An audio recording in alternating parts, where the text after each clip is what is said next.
Friends, this is Jeff. Two things before we begin. One, this episode is high level. We will be discussing instincts with Joel Hubbard and Jim Zartman. TJ and I think instincts should be the last thing we study and implement when studying Enneagram, so if you are just getting into the Enneagram, I strongly suggest investing in our Start Here podcast, which is linked in the show notes, or going to aroundthecircle.org to watch some of the college class videos we have up for free.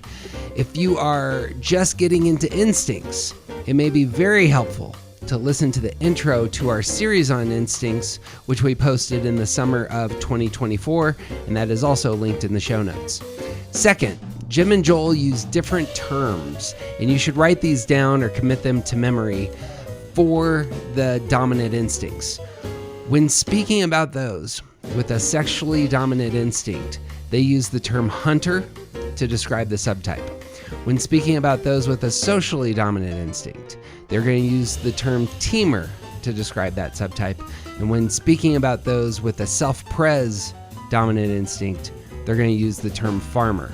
So, hunters are sexual, teamers are social, and farmers are self-pres. Get that in your head, because they are just going to jump into the vocabulary from their book. Lastly, I would encourage you to set aside your Enneagram type when listening to this podcast. This ends up being a great set of glasses for just looking at growth and health and the human personality. Thank you for listening, and friends, may all good things be yours. I'm Jeff Cook. And I'm TJ Wilson. And this is Around the Circle. I'm walking slowly, I'm taking my time. All I could talking is starting to rhyme. I'm letting go of lonely, letting go of strife. I just can't get enough of this beautiful life. The Enneagram is a map of the human personality. It's a tool for navigating relationships. It creates language for what motivates us and helps us look at the way we look at everything else. Most importantly, the Enneagram's a mirror, because sometimes you need help seeing yourself. My name is Jeff Cook. I'm a longtime professor of philosophy in Greeley, Colorado, and I'm flying without a wingman today. But I am here. I'm here with my friends Joel Hubbard and Jim Zartman, who not only have a stellar set of Enneagram podcasts under the name Art of Growth, they have also released a new book on instincts called Hunters, Farmers, and Teamers. Gentlemen, welcome. Thank you. It's great to be here. Dear listener, Jim and Joel end up being, in my experience, the most informed people out there on instincts, and I'm thrilled to say that they have something in print now. I was thinking about this in Enneagram world. To my knowledge, no one's really tackled instincts with, like a 50,000 word text. You have people who are doing like kind of bite-sized stuff, but even Beatrice Chestnut's book, which so many of us reference, like if you actually get that book, it's very short in terms of the amount of time that she's spending on the instincts. And you all are doing not only the data collection, not only the 27 panels. We've mentioned this in the past, but dear listener, if you have not gotten a chance to, the fine men at The Art of Growth have 27 podcasts on each of the pairings of instincts and Enneagram type with 3 or 4 participants, and just a treasury of insight on how Enneagram and instincts overlap. So, question for you guys. Are you the most informed people on earth when it comes to the instincts? I mean, is there such a thing? You mentioned the Beatrice Chestnut book and some of the other people who we definitely stand on the shoulders of, but I feel like so much of that stuff that we did read early on, it just whet our appetite to go, oh my goodness, there's so much more here. Like, how can we dive into this in a way? And I even feel like since the book came out, some of the conversations have been prompted. We're going, oh my gosh, it'd be so easy to add another like 50, or another 10,000 words on top of what we wrote in this. So. Right. That has been my experience as well. And I have a buddy who's throwing a whole online Enneagram conference on instincts. I don't know if you know the great Tyler Zach, who's doing that next summer. But he said when he puts out feelers and says, what is it, Enneagram folks, that you want to learn more of? It's always instincts and subtypes end up routinely being top 1, top 2 topics. And so anyway, just it feels like I consistently think a lot of people want to say Enneagram's old. I want to say Enneagram is very new. And this is one of those places. It's like when I read your stuff, I'm like, no, this is fresh work. They're not repeating stuff. They're discovering stuff and they're elevating it with new language. And that's what I read in your book. Yeah, it is something we're finding a lot of people out there want to know more about. And I think it's starting to stretch our understanding in a new way towards the instincts, but also it is demarking a bit more what is the difference between the Enneagram itself, or sort of the types. When we say Enneagram, we mean the Enneagram of personality. So that's the 9 personality types and their definitions. And instincts seem somehow deeply connected and also something that stands outside of that. Yeah. So that was going to be one of my first questions because, I want to start with philosophy. When you come to instincts, do you see them as just one subgenre in Enneagram study, or are instincts a whole different model? And this is a place, when you do Enneagram work, is it an overlap of these two different spheres? Yeah, I would say that the model itself is different from the rest of it as we're learning about it. And part of, I think, what early writers on the Enneagram did not know yet. I mean, obviously, you can't know what you're going to know 10 years into the future. But, in this case, it's more like 30 or 40 years.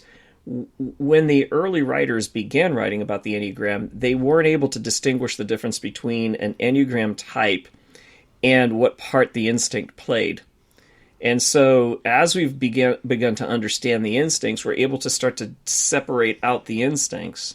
Right. So we might say, type 5 is a private person. And that was sometimes how they were described as a type. Now we understand that has much more to do with the instincts than it does with the type itself.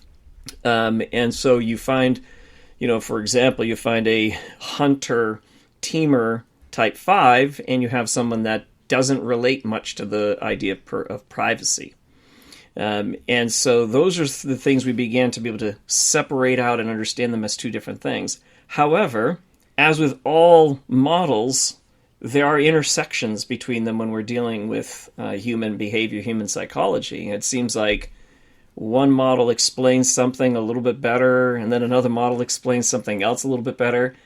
And the Enneagram, has welcomed in this idea of instincts, but now we're recognizing that it is something quite big. We thought it was like adjacent to the type. Now it seems like it is at least 50% of any description we could ever give. How would you build on that, Jim? Yeah, I think the misconception that I'm starting to see emerge in the Enneagram world is that it's an addition on top of the Enneagram. But I think, one, like we describe in the book, this comes from a very elemental evolutionary process. These developmental processes that are in all creatures, in the human race from the dawn of time. And so I think of it sort of as like the most fundamental structure of, not of personality, but of the function that personality serves. So the desire to feel safe, to be able to navigate the environment. These are something that is very much instinctual. And then what we talk about in the Enneagram world is that people are endlessly complicated and endlessly deep. So let me build on that real quick. So I think if I was to give a structure that was the most fundamental, I would say the instincts are the most fundamental structure. And then you want to get deeper and you want to get really well informed. If you combine the instinct with the center of intelligence, oh man, you've got something really deep now. Oh, now let's take it a step deeper, the instinct and the type. And then you mentioned that we did the 27 panels. Like, okay, you take each of the types with each of those instincts, you got 27. And then one thing that we found that has radically informed us is how the stack works. Is like when we did these 27 panels, that you'd have, a panel of 4 people, and 3 of them would all seem to line up really well with each other, like be inside each other's head. And then there'd be one kind that would stand out. And then we found, oh my goodness, that person when we asked them about their stack, their secondary instinct, so they have their dominant instinct, and their secondary instinct was different than the other three. And so then we're multiplying again. And so people are endlessly deep and fascinating, but I think there's a way to understand the way that the structure functions that helps us get to that level of depth. What I really took from your early work, this is a few years back when I was introduced to your work, is that you started with biology and you started with human development, especially as we are social creatures. And I suppose the way that I would want to talk about instincts is that instincts are about our social energy, and it's directed towards the group, it's directed towards an individual, or it's directed toward myself.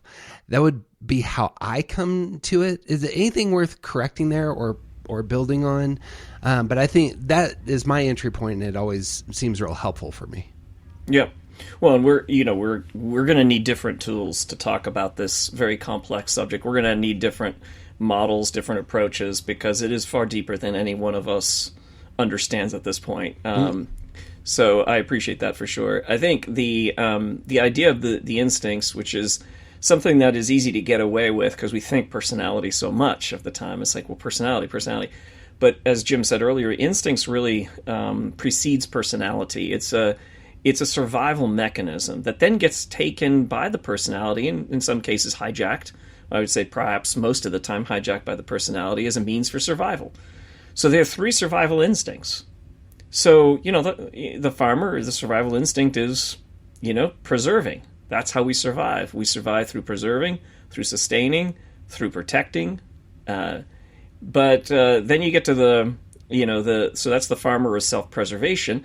You get to the hunter or sexual. Now it's like, that's not enough. That doesn't feel very preserving. It feels more safe to have change, to get the new thing in the system, because otherwise we're not going to have what we need. And so it pursues that. It also propagates. It's like, I want to send out my my thoughts, my ideas, I want to have something like that's put out into the world that feels like a piece of me continues on. So there's this transmitting kind of energy happening there. And then the teamer or the social's thinking, well, we're going to survive better if we're together and we know our roles within that herd, that pack, the flock, as a means to then, making our way through the world safely. So each one of them is thinking about safety, survival. It's more than safety, it's survival, but thinking of it and approaching it very differently. And yet they're all within us. All three are within each of us, but in different, maybe percentages is a kind of a crude way of saying it, but functionally that seems to be how it works. Sorry.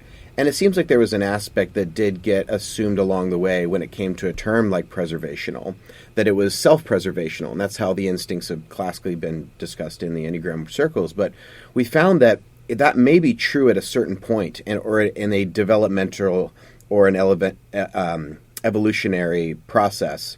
But there's a point in which that energy of preservation stays the same, but it gets applied to different realms. And it might get, if someone has that secondary hunter, that might get more applied to their immediate circle. When we did the farmer episode we just did, the farmer that we had on, Serena, she was talking about like the being a part of preserving the land and being a part of co-creation with the environment, and that to know the environment and to be working with it as a way to preserve life. And so the realms that it got extrapolated into is really interesting, as well as like the hunter environment. Well, like what environment are you hunting in?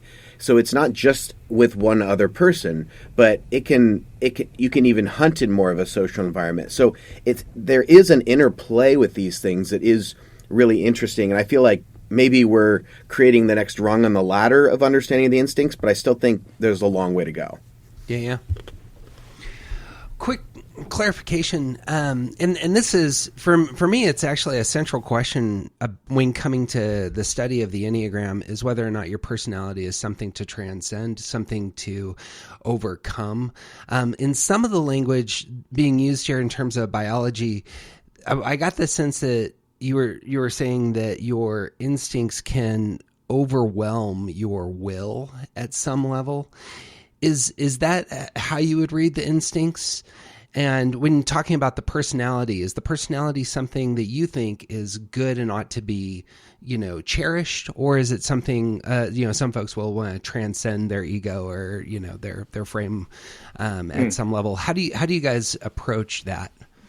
Yeah, I don't believe in transcending the ego.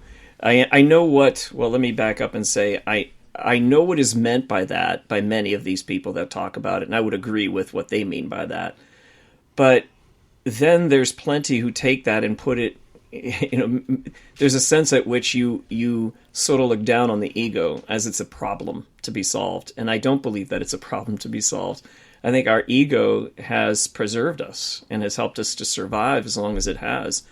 And it's a necessary thing. I agree with Richard Rohr that you have to have an ego before you can transcend some of the lower habits of the ego, right? So again, I'm completely with that. Yes, 100%. We don't want the ego running the show all the time. We want to grow to be able to relax the ego a little bit. But to the degree that we fight it, we actually continue to keep it alive within us.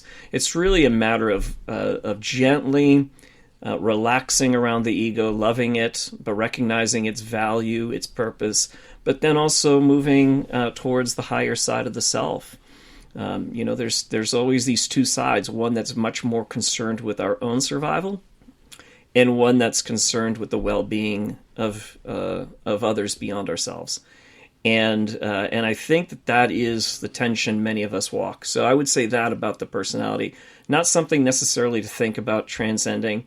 I think I love the fact that I'm a 7.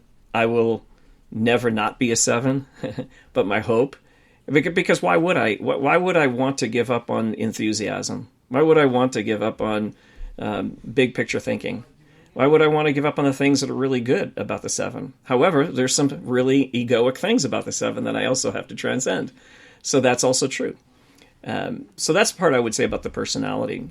What's your question about the instincts? I forget. Well, is it the case that the instincts can overwhelm your will? Oh, okay, and right. how do you think through that? That was kind of the language that I was hearing there at some level as you were saying them up biologically. Yeah. I don't know that the instincts can, and our personality can overwhelm us. Our ego can overwhelm us at times. Willpower is a mystery in some sense, because at times we feel like we have a lot of it. At times we feel like we have very little of it. And I do think that we want to grow to gain more agency. That's one of my deepest convictions about growth. Is it's really about gaining more internal sense of agency, not necessarily external control of life circumstances, but that agency on how we respond to life, what it does to us, how we grow through it. And I think that agency is a really powerful gift that we want to grow into.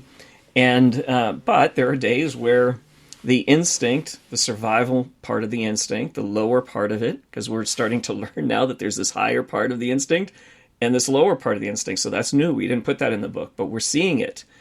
And the lower part can take over you, where it becomes very much about transmitting or propagating or making that deep connection, not paying attention to the responses of people, but kind of pushing our agenda. That can show up in the let's say hunter or sexual instinct. The preserving or self-preserving or the farmer instinct can sort of pull back and withdraw and think about its own self and its own needs and its own resources, its own well-being. And so we'll do that. Teamers can also fade back. People might think teamers, they do. They fade back in terms of, I just want to participate, but I don't want to really contribute or I don't want to contribute at a higher level. I just want to sort of sneak in there, just kind of be part of the system. And so you can start to see these kinds of things happening, and you could feel overwhelmed by that need, the survival need of the instinct. So I think at that point, your will doesn't feel you don't feel like you've got much willpower. There's also the aspect of when it comes to true growth, there is this dance that I think is incredibly important. And I typically see people fall off one of two sides, which is they see something. They come to an awareness where they see something within them. And then they see it either as, do I accept or reject this? Right? So I put it in this binary. I either have to be totally fine with this and say, oh, this is just the way I am, or I have to fix it. It's a problem to be solved. And I think this is, again, this is a bit of what Joel's saying, but I think there's an aspect, as a type 8, I want to relax my need to control. I need to relax that part of it and have a little bit more peace around it. But I want to also strengthen the part of me that wants to empower others. There's this thing where I see in the Enneagram all the time, people, they learn their type and they're like, well, that's just the way I am. And I need you now to accept me, or you need to be okay with me, or this is just who I am. And there's the acceptance is in place, but not the transformation. And I see other people fall off the other extreme, where they see the negative aspects of the type and they see themselves as a problem to be solved. And so they want to, whatever language they choose, but I need to fix myself. I need to change myself. I need to alter this thing about myself. Right? And then you've put yourself at a civil war internally. And I don't think a civil war is the solution. And I don't like it when I see people doing that to themselves, because they're just, creating more destruction. And as Joel said before, often they end up trying to use the type to fix the type. And I think that what we want to advocate for, if we're talking about actual transformational growth, is we want to see this as information, our instincts. This is a huge part that's a instinctual response, so it's pre-thought. So it can't hijack because it's pre-thought. It's instantaneous. We want to observe it. We want to learn to see it. And we also want to do the same with our type. We want to see the information, but we don't want to make it either, oh, I'm totally fine, or I have to somehow go to war with myself. Because then we don't change when we aren't being gentle around that process. That's a good answer. The thing, as you're speaking, I wanted to pull back and talk about what you had said earlier about just the overlap of instincts in the center or instincts in type. Your book ends up really highlighting the instincts. And in fact, I'm trying to remember if there's much Enneagram type discussion at all. Perfect. The word Enneagram appears twice in the entire book. Bing. As I'm hearing you speak, so again, I come to instincts and think of them as social energy. Joel, as you were speaking, you had referenced how much they do still influence motive, and I think both of you seem to be pushing into that space of these are so depthy that they're just inextractable from how you are. Not only filtering the world, but engaging the world. That strikes me as just bedrock of what it means to be a person. And yes. is that where you would place? It's not just how you're engaging the world, socially, sexually, self-protectively, but they're influencing the very things that you want. Oh yeah, very much. Yeah, that's the point at which it's hard to. What we did was, as a teacher, this. You have to create extracts. You have to pull it out of its natural, complex environment in order to see it. Mm-hmm. But then you have to put it back in its complex environment because it can't live outside of that. It's not real outside of that. That's so we did that with the instincts. So this is this is what it appears like. But you'll have people who are like, well, I don't do all of those things, or I don't show up exactly like that. Well, of course not.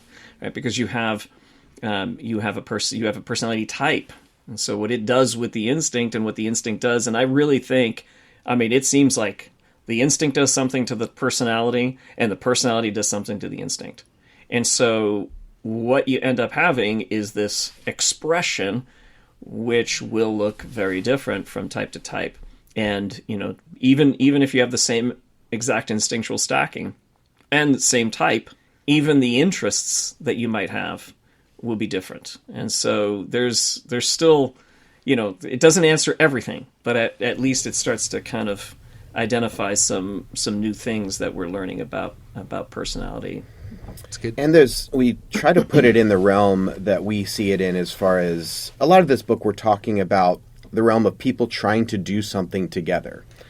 So we naturally talk about work environments, community environments, but whenever people are trying to build something, to make sense of the world around them, to interact with it and accomplish something, and that they're advocating for these different value systems as they go through it. So you have when we say hunters, farmers, teamers, a lot of companies are started by hunters, right? That sexual instinct. It's, I'm searching for the new. I don't want to stay in the immediate environment because I don't know it will provide what we need. We need to go over the next hill to hunt for woolly mammoth because there's probably more resources external to the immediate environment. And often those people are in conflict with the hunter types who are like, well, how do we preserve and sustain our current environment, work with the land and the seasons, and if we utilize the resources at hand, if we just function with what is in front of us and we manage it really well, we'll have what we need to survive. We'll have what we need. And then there's others who are like the teamers who are going, well, you're both right. We need to work together. And if we team up with this other tribe over here, we're probably going to be a lot more sustainable.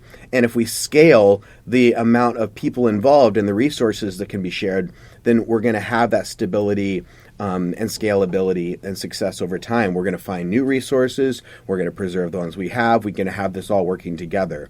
And so we were trying to take, what do you take when you take these elemental instinctual things that, yes, are part of who we are as individuals, but you put them on the grander scale of people trying to accomplish something together and how they are working together and what they're each advocating for. What kind of conflicts come up when you have these kind of diverse issues? That's what we're trying to solve here, because that's what we're saying is the instincts are so fundamental to literally the way we do everything. And yes, the nuance of the personalities show up within the farmer community, but it's still there. Right. Dear listener, I jump into the philosopher that I am, but most of this book is about organizational structures and specifically the chemistry between types. I love me some typology in terms of Enneagram and the rest. The places that Enneagram has helped me the most is here. It's not just my personality type, but it's the type of the person in front of me who I love and 100%. Yet don't understand. This ends up being a real value of this book, especially in work environments. Correct me if I'm wrong. I mean, this is built to be read by those who really care about their team. They're building something, they're in an organization, and they're wanting to get on the same page and do something amazing together. Yeah. Well, I mean, that was the context that we put the book in, because we're working in a lot of those environments. But like, I don't know, the whole line between the professional and the personal is dissolving more and more. Like people are bringing their whole selves to work. Yeah. And I think something that shows up in one place, it shows up everywhere. So you could say working on a team, but a marriage is a team. Like a family function as a team. These instincts certainly show up in what that team is trying to accomplish.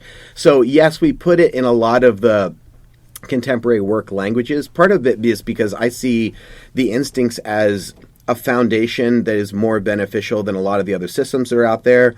Predictive Index, DISC, Myers-Briggs, Hogan, Insights. I see these as a lot of the things that a team goes to first, because it's some simple 4-part system, and they look at something as the Enneagram as being a really heavy lift. And you can go, no, let's start with the instincts. You're going to be really solid, and when you're ready to go up a level, then we introduce the Enneagram, and we're just going to be able to build. And so like my mega goal, like as far as like international business use, I want people to start here and then be able to build on it from there. Right. So it's the context of the book, because you have to put it in a context, but it's also universal. Yeah. There's so much you learn from just even when you know the instincts of how to interact with people. So there's all sorts of things around, stances, Enneagram stances. That we've discovered by instinctual stacking does affect how people show up, whether they're going to be more against or at, or more toward or dutiful, or more away and withdrawn. And even the ones that are classically called, oh yeah, you're a 9 or you're a 5, so that would mean you're in the withdrawn stance. Well, have you ever met a social sexual 9? they don't appear very withdrawn. In fact, they appear constantly to be toward. But they recognize the withdrawing energy inside themselves. Very aware of it. Very aware of it. Mm-hmm. But they also feel like the instincts push them out. And that's been language so helpful to them to understand, why do I have this push-pull effect internally? Why is it that on one hand I want to do this, on the other hand there's this other part of me that doesn't? And so you see the stances that way, which then means that when you're interacting with people, anywhere, you can start to pick up on instincts. You can start to feel a more withdrawn, someone pulling back, maybe a little bit of self-preservation going on there. Maybe it's the farmer inside them. And so if I'm going to hang out with people, I'm kind of tuning into both of those things. Stances, yeah, but also instincts to see what's happening. So I'll give you an example. I show up at the gym recently, and my buddy says to me, hey, we play racquetball with a bunch of guys. He says, hey, where'd you get that glove? And I says, I purchased it on Amazon. And his immediate, without thought, response was, why didn't you get it from Jimmy? Jimmy buys all this stuff at a discount through this organization. And it affects all of us. We all get better results from that. You get cheaper products and all that. It was instantaneous. No thought from him. And it was very obvious to me, confirmed a lot of suspicions I had. He's got a strong social teamer instinct. And for him, what I did was very selfish. Because he's told me about this before. I just forgot. And he's told me this several times, and I forgot several times. And so you can see that sort of like, oh, I see why it rubbed him the wrong way. Like for me, it's like, who cares? It's one little thing. I'm sure it didn't affect the price that much. But it's this idea. So I immediately turned and said, you're right. Next time I will make sure that I do that. That's a very good point. Thank you. And so it teaches us to how to interact and recognize these instincts. And I'll tell you, organizations, when we've done this, literally it takes us 10 to 15 minutes to explain hunters, farmers, teamers.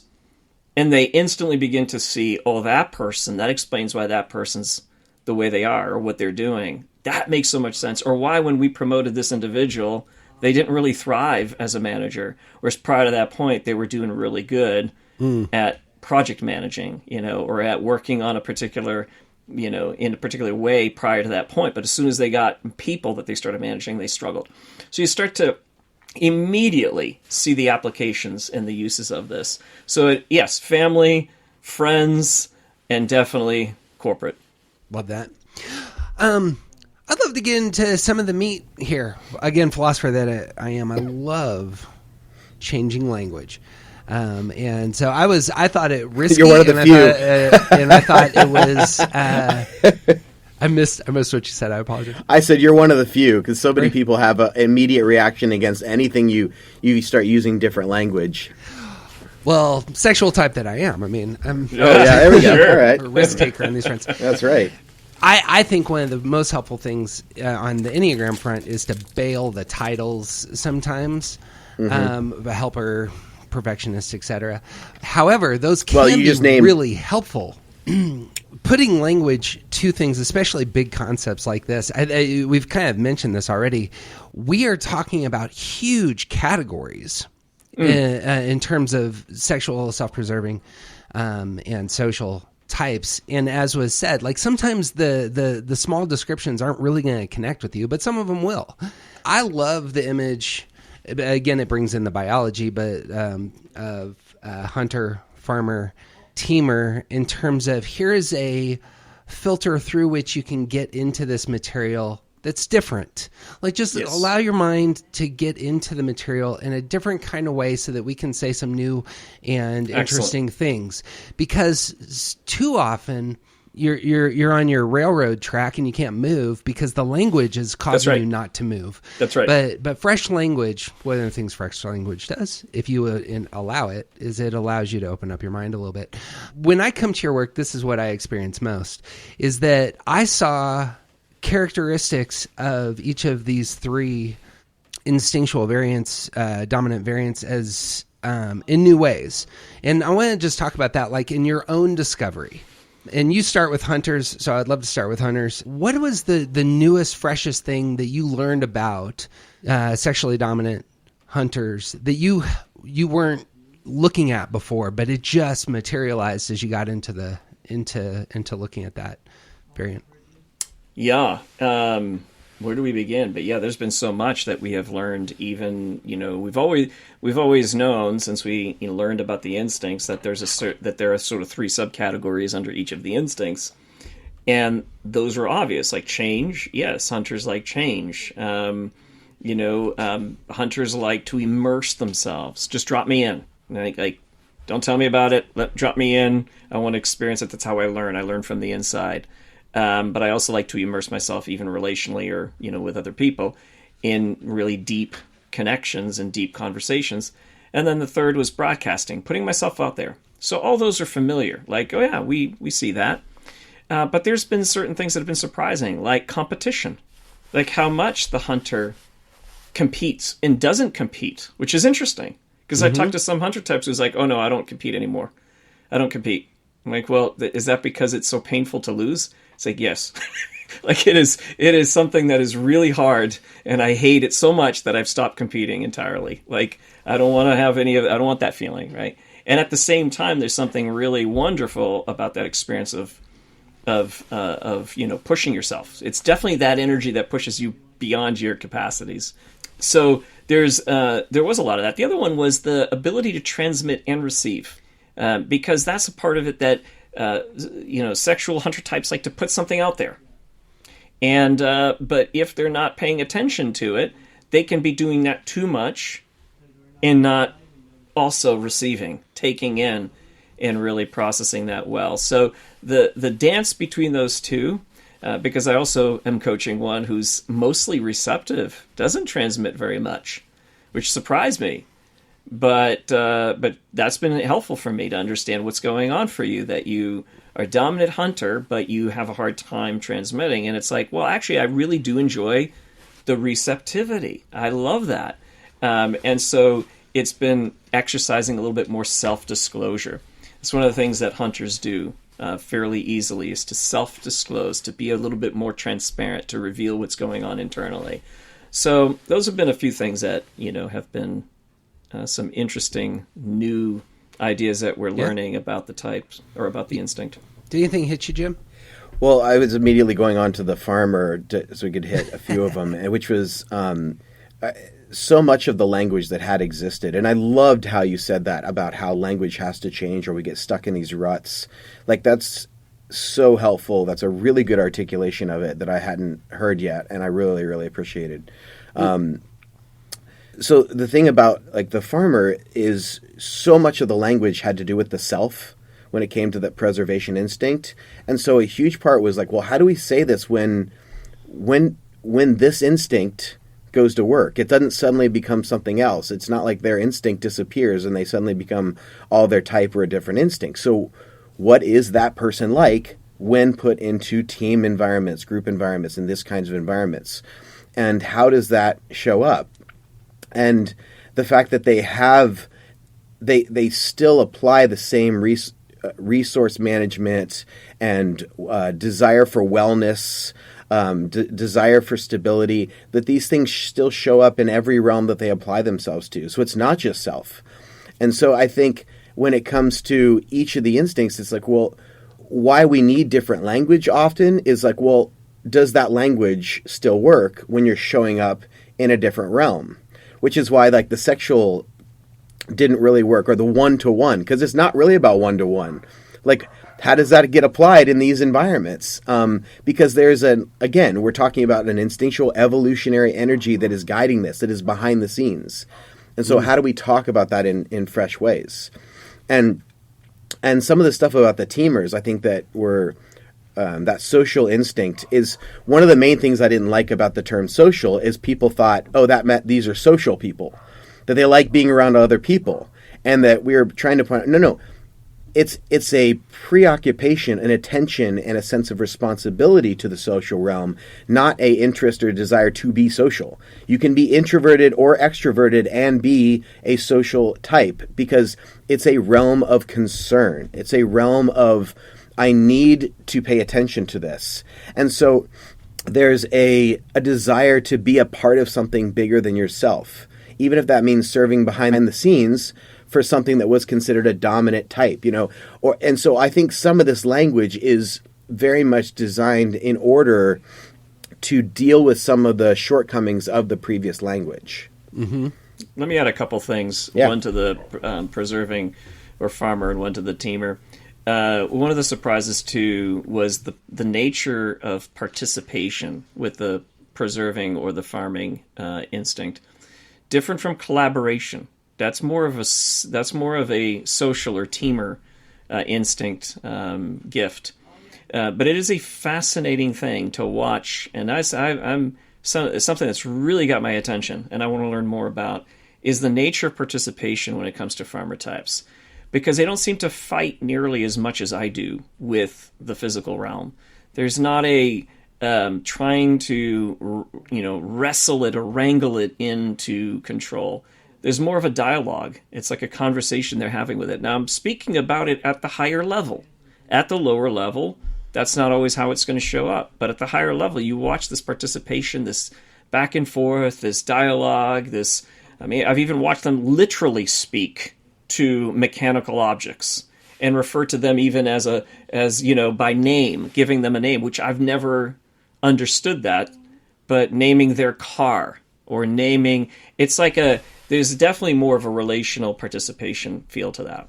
So that's that on the preserving farming, self-preserving farming instinct. And then on the teamer instinct, it's that many teamers do not take charge and do not take roles of leadership. That was a surprise to me, because that's something that's fairly natural to them. And yet, many of them say, I don't clamor for power or control. It's not something I've not chased it. It's not something I'm trying to get a hold of. And many of them, it's because of this sense that they recognize the responsibility that's involved in doing something like that. And they're more interested in, how do I collaborate? How do I enter in and serve the group? If it means leading, okay, I'll lead, but it's not necessarily I have to lead. Now, again, this is minusing narcissism or ego. It's tremendous people with strong egos. But minus that, these people tend to look at how can I participate? In what way can I serve the whole? Like, what is my role here? And so I think that's an intriguing thing about them, and also the sense of responsibility they carry. That's also something I haven't heard much talk about. But I've asked social teamer types, do you feel responsible for the team? Even if you're not in charge, do you carry some measure of responsibility? And the answer has been so far, yes. Now, we still have to field test it with many more personality types, but that's been so far the resounding yes. I would love to tell you what hit me in terms of engaging your work, and comment as you will, but as just to circle back to the sexual hunter types, I think it is the branding of it up front was, this is one-on-one bonding. And so my funnel for coming to that was, I know exactly what it's like to pin somebody in the corner and have a conversation with them for 3 hours. And that's how I roll. Never had risk taking on my mental, category of myself. I would put risk taking much more in line with my oneness. And yet engage in your work, that's what's really come out for me in terms of my own self-understanding, is just how much the risk-taking side is a part of how I navigate the world, how I navigate relationships. And so that was the freshest insight for me. I don't know if it sounded like that was something you guys came into this knowing that, that the hunter sexual types generally had that disposition. Is that true, or was that something that you came to?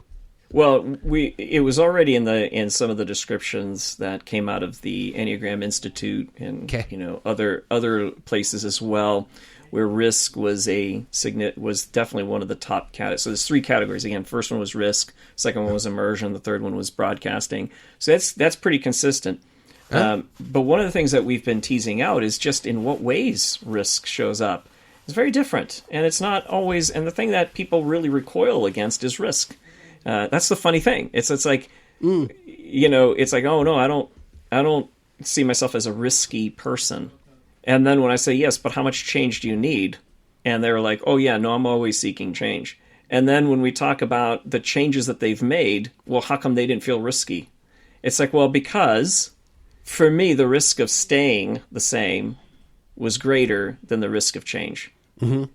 And that shows up not just once a year, not just once every 6 months. That is something that shows up fairly regularly, and it's imperceptible to them. But other people experience them as very much those types that are pushing the envelope, risking in different ways. You know, even the fact that sexual hunter types are a bit more self-disclosing, like they will say something about themselves, feels risky to other people. Like, wow, we just met.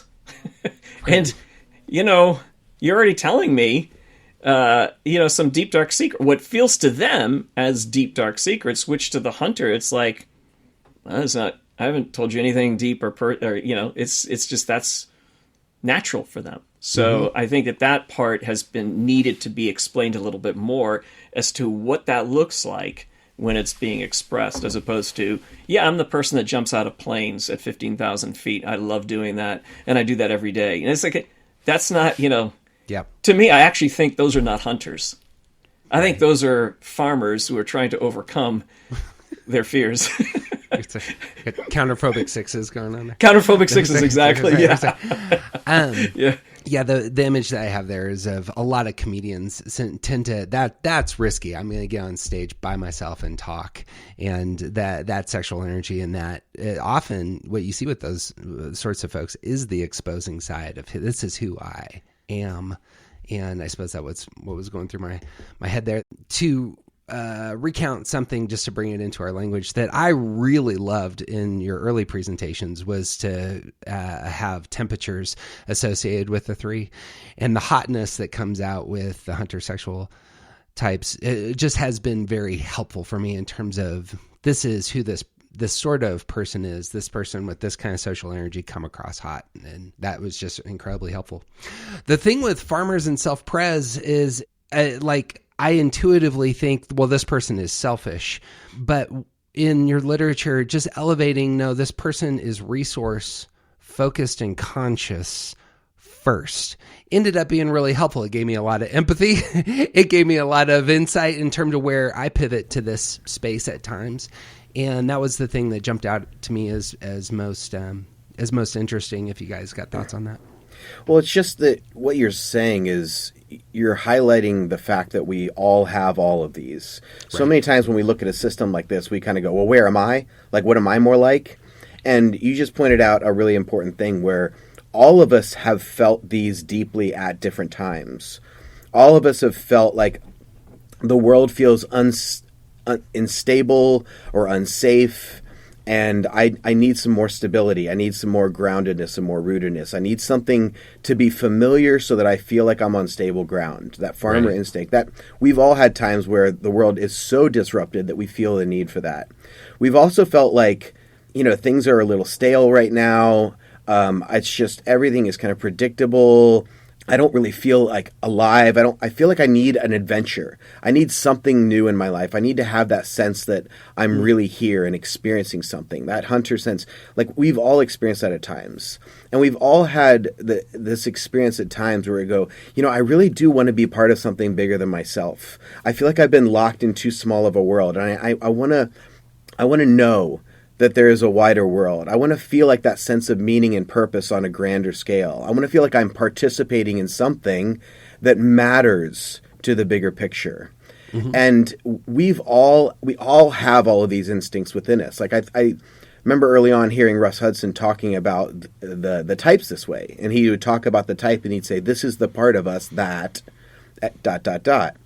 And I think that's a really helpful way to think about the instincts too, especially when we talk about like harmonizing them. I'm a big fan of the term harmony over balance. I think it's partly because I'm a musician, but partly it's just kind of this I use in the book this image of a chord structure. Mm-hmm. Like you still have a root note, which is your dominant instinct, but the others fill out the harmony and they make the chord more beautiful, mm-hmm. which is why we just did an episode where I talk about the most transformational thing for me in the instincts was realizing what my lowest one was and trying to develop a base base level of competency in it. And that has been one of the most stabilizing factors in my life, where it actually, it didn't take away from who I naturally was, it added to it. And I think that's what growth does. It doesn't diminish who you naturally are. It actually allows you to thrive in your light all the more. Love that. I think that's a great way to think about that. And I resonate as a musician myself. I resonate strongly with that. And this was one of the challenges from our last podcast, was talking about how do we think about moderation and balance. And I do think that the image of it's a unity in diversity kind of image going on here. You want diversity for the sake of the strength. A diverse community really can be very powerful. And yet the unity can't be, let's make everything the same.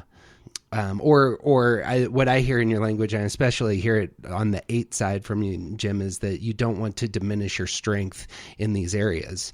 That would actually be taking away from your power in the world, which I actually really resonate with. And what you want to do, build up your muscles, pal, on these other fronts, and allow that chord to come forth. I think that's really helpful.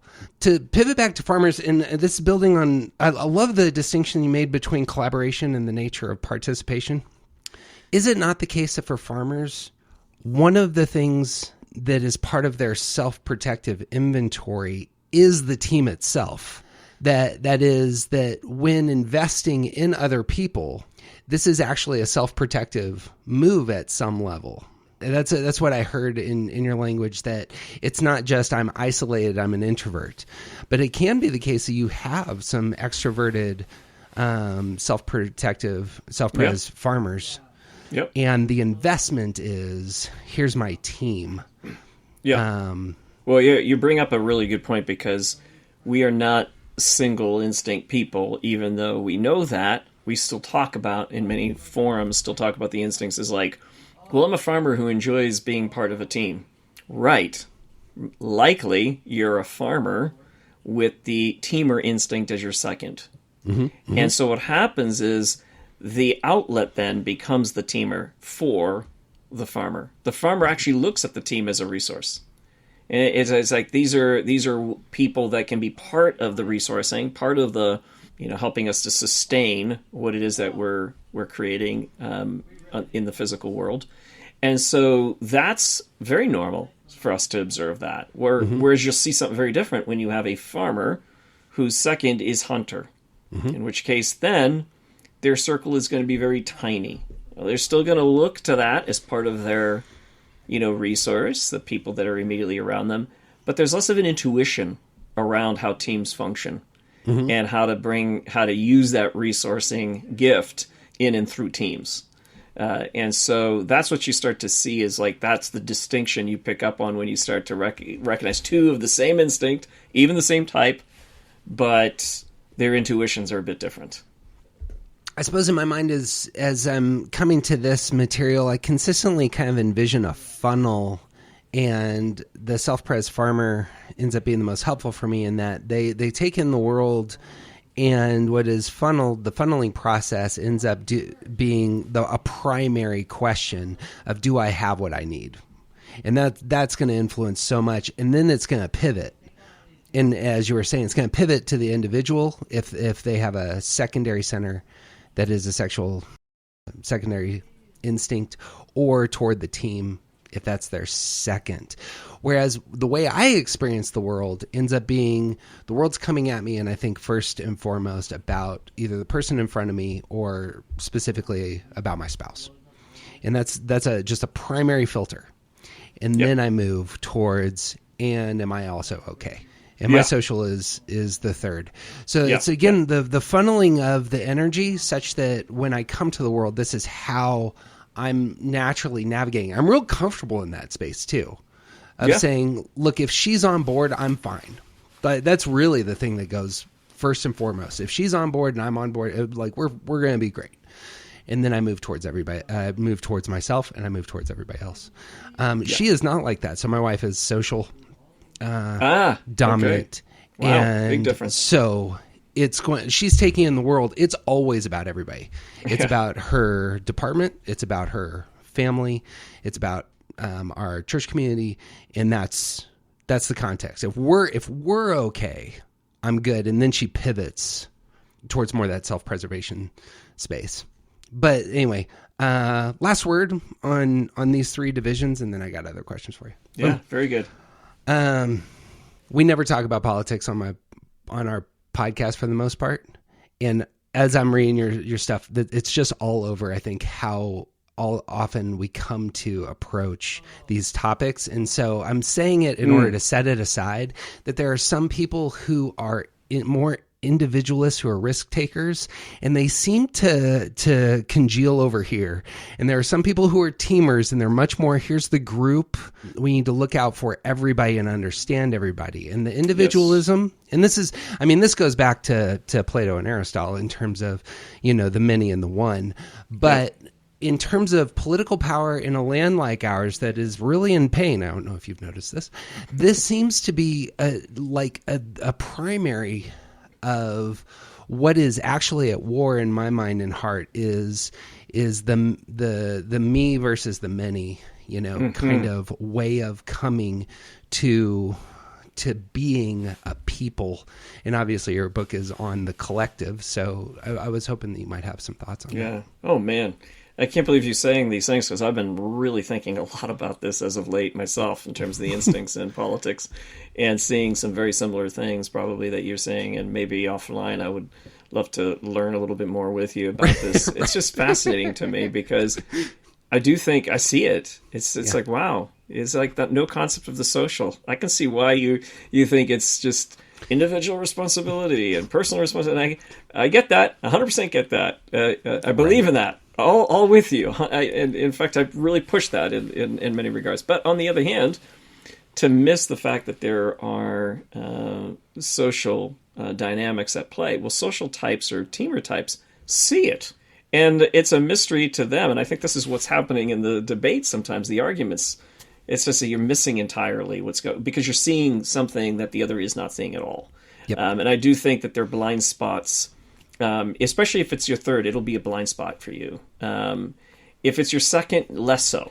But that's something that I'm noticing very much about I was just thinking about the one of the many. I've been reading Plato right now. It's so fascinating to me how that is something that is still a struggle for us as humans. And my hope is that talking about the instincts can really help us to open up our eyes and even learn the language of the different instincts, so that way you can recognize them as foreign languages to you, because that's what it is at first, but then you start to become familiar. So I'm tracking with you in terms of language. It's such a massive help. So if you can learn the phrases, the sort of sayings, the concepts of each of the instincts, you can access them a little bit more inside yourself. It's not like it's not there. It's just not as developed. And then you can start to respect and value even them outside of yourself. But yeah, that's a big, big, big topic. That is, we're seeing it too. And you're talking about language too, right? So language creates culture, and there are words that people tend to prop up, and they value this word. Like, I really value this word of freedom. Well, I really value this word of equality. And so much of the tension between the one and the many is this tension between the freedom and equality. It's the individual and the collective, like so much of this stuff. Because, and why do things get so tense so quickly? Because it's pre-thought, because it's instinctual. Like, this is such a fundamental way of how society structure themselves too, is these advocating for the different instinctual frameworks. And we all tend to moralize our perspective and pathologize the perspective of the other. Like, this is how we work. It can create really beautiful debates because there is a pacing that makes sense. Everything is always moving too slow for the hunters and too fast for the farmers. And so the teamers are caught in between trying to navigate this thing. Like, how do we create this movement? Because we do still have to move through the world and we have to navigate this, but we're having to navigate these individual freedoms, liberty, individuality, and the collective, and the societal, and the systemic. Like, whenever I hear these debates, half the time I'm going, oh my goodness, you're literally just missing the other half of the equation. Or I'm going, yep, that's right. Yep, and that's right. But I'm also going like, and that's crazy, and that's crazy. Because this is what people in our world, like I think of people that are the Enneagram world, that are in this world, we're in the wisdom industry, and we talk about things through a non-binary lens, through a three-centered lens, through a three-instincts lens. And when we come to this impasse, we have to go, well, what's the secret option number 3? Because if we integrate that into it, we can probably pull ourselves out of this destructive binary and actually get somewhere. I think that's very well said. Friends, the second half of this conversation is good, and it is available at aroundthecircle.org. We wrap up the discussion of the instincts and our political moment and how we move forward together. We talk about how we navigate disagreements and conflict between these great values, both in business and in our families, and we elevate some helpful stories from real life of all of this at work. We release all of the full discussions at aroundthecircle.org for members, as well as tickets to upcoming events, our college-style courses, drafts of our upcoming books, lots and lots and lots of goodness. And with that, they are Joel Hubbard and Jim Zartman. Incredibly grateful that you guys joined us again and took time off mic. I said I started doing work on an instincts book, and when I saw that you had something come out, I was like, oh, thank God, I don't need to fill that space. Like, because I knew intuitively that there's just this huge gap. I'm like, well, if nobody else is going to fill it, I'll throw something out. I'll probably sell some copies. But like, real wisdom and understanding needs to actually enter this space. If you guys, just to plug it again, Jim and Joel have done a huge service for the rest of us. They have 10 podcast feeds. 9 of them are according to type. And so if you get into Enneagram and want to get deeper into the instincts, they have done panels with each of the types and their dominant instinct. One of the things that's discovered in real time that I know you referenced is that sometimes you will see the stacks emerge in the conversations in real time, and you'll get a chance to say, oh, here's actually some of the variations that can take place. For TJ and I, we get itchy when Enneagram gets messy. And when you say there's 54 types, this is hard to sell. But right, no. Yeah, it definitely is. But there's real wisdom in being able to go down those roads for a while, do some self-discovery. And I would highly, highly recommend a deep dive into their podcast feed for your type and for the type of those you love, as well as your book. I assume your book is available only on Amazon. Is that right? Yeah, so it is. We have it in all 4 formats, though, so you can get a Kindle version of it, e-reader version of it. There's a paperback and hardback version. But then actually, as of last week, there's also the audiobook out for people who like to listen to podcasts and they're used to listening to our voices. The audiobook is out through Audible.